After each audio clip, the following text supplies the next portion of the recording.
Book എടുക്കണം, പഠിക്കാനാണെങ്കിൽ ഒരുപാടുണ്ട്, നാളെ പഠിച്ചാൽ പോരെ. ഇങ്ങനെ മടി പിടിച്ചിരിക്കുകയാണോ നിങ്ങൾ? യെസ്, ഓണം പരീക്ഷ, അതായത് നമ്മുടെ ഫസ്റ്റ് ടേം എക്സാമിനേഷൻ അടുത്ത് വന്ന് നിൽക്കുകയാണ്. പക്ഷെ എന്താ ചെയ്യുക? പഠിക്കണം എന്ന ആഗ്രഹമുണ്ട്, നടക്കുന്നില്ല. ഒരു മടി എവിടെയോ നമ്മളെ ചുറ്റിപ്പറ്റി നടക്കുന്നുണ്ട്. നമുക്കതങ്ങ് മാറ്റിയാലോ? യെസ്, മടി മാറ്റാനായിട്ട് ഒരു വളരെ ഇമ്പോർട്ടൻ്റ് ആയിട്ടുള്ള പക്ക ടെക്നിക്കുമായിട്ടാണ് ഞാൻ എത്തിയിരിക്കുന്നത്. ഇനി ഈ വീഡിയോ കാണാൻ നിങ്ങൾ മടി കാണിക്കരുത്, കംപ്ലീറ്റ് ആയിട്ടൊന്ന് കാണുക. പക്ക ടെക്നിക്, അതെ, PACA. 4 കാര്യങ്ങളിലൂടെ നമുക്ക് എങ്ങനെ മടി മാറ്റിയെടുക്കാം. ഒന്നാമത്തത് പ്ലാൻ.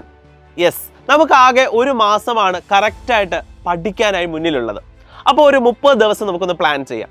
ഈ 30 ദിവസത്തെ കൃത്യമായിട്ട് ഡിവൈഡ് ചെയ്ത് ഓരോ സബ്ജക്റ്റിനും അലോട്ട് ചെയ്യുക.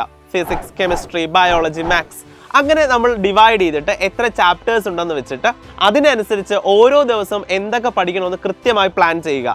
പ്ലാൻ ചെയ്യാൻ നിങ്ങൾക്ക് മടിയുണ്ടോ? പേടിക്കേ വേണ്ട.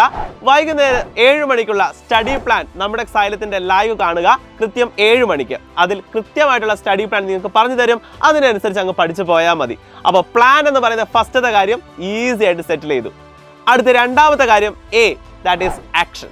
അതെ, നമ്മൾ ഈ പഠിച്ച അല്ലെങ്കിൽ നമ്മൾ പ്ലാൻ ചെയ്ത കാര്യങ്ങൾ കൃത്യമായിട്ട് നിങ്ങൾ എന്ത് ചെയ്യുക? ആക്ഷനിലേക്ക് കൊണ്ടുവരിക.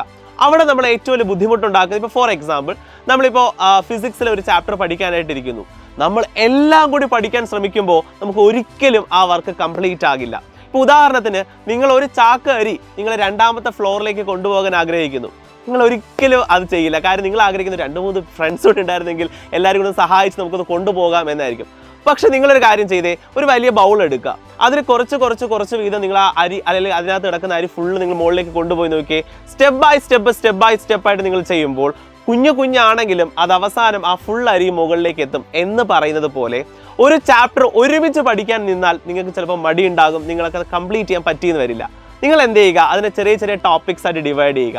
അങ്ങനെ ഡിവൈഡ് ചെയ്തൊന്ന് പഠിച്ചു നോക്കൂ. ഈസി ആയിട്ട് ആ വലിയ കാര്യം നമുക്ക് ചെയ്തു തീർക്കാനും പഠിച്ചു തീർക്കാനും സാധിക്കും. മൂന്നാമത്തെ പ്രധാനപ്പെട്ട ഇമ്പോർട്ടൻ്റ് ആണ് ചെക്ക് എന്ന് പറയുന്നത്. അതായത് നിങ്ങൾ ഈ അല്ലെങ്കിൽ നമ്മൾ പ്ലാൻ ചെയ്തിരിക്കുന്ന കാര്യങ്ങൾ കൃത്യമായിട്ട് ചെയ്തോ എന്ന് ഇടയ്ക്കിടയ്ക്കൊന്ന് ചെക്ക് ചെയ്യുക, റിവൈസ് ചെയ്യുക. ഇങ്ങനെ ചെയ്തിട്ട് നമുക്ക് ആ ചെക്ക് ലിസ്റ്റ് കറക്റ്റായിട്ട് നമ്മൾ പ്ലാൻ ചെയ്തതുപോലെയാണോ നടക്കുന്നത് ഉറപ്പുവരുത്താം. എവിടെയെങ്കിലും വിട്ടുപോയിട്ടുണ്ടെങ്കിൽ അതെല്ലാം നമുക്കൊന്ന് റെക്ടിഫൈ ചെയ്തെടുക്കാനും സാധിക്കും. ഇനി 4ാമത്തതും മോസ്റ്റ് ഇമ്പോർട്ടൻ്റ് ആയിട്ട് കാര്യം, ആ ചെക്ക് ലിസ്റ്റ് പ്രകാരം ഓരോ കാര്യവും ചെയ്ത് കഴിയുമ്പോൾ നിങ്ങൾ ചെയ്യേണ്ട 4ാമത്തെ കാര്യമാണ് അപ്രിസിയേഷൻ. അതെ, നിങ്ങളോട് തന്നെ പറയാം, വെൽ ഡൺ മോനെ, കൃത്യമായിട്ട് നിങ്ങൾ പ്ലാൻ ചെയ്ത് നടത്തി കഴിഞ്ഞു എന്ന് നിങ്ങൾ തന്നെ ഉറപ്പുവരുത്തി നിങ്ങളെ തന്നെ അപ്രിഷ്യേറ്റ് ചെയ്യുക.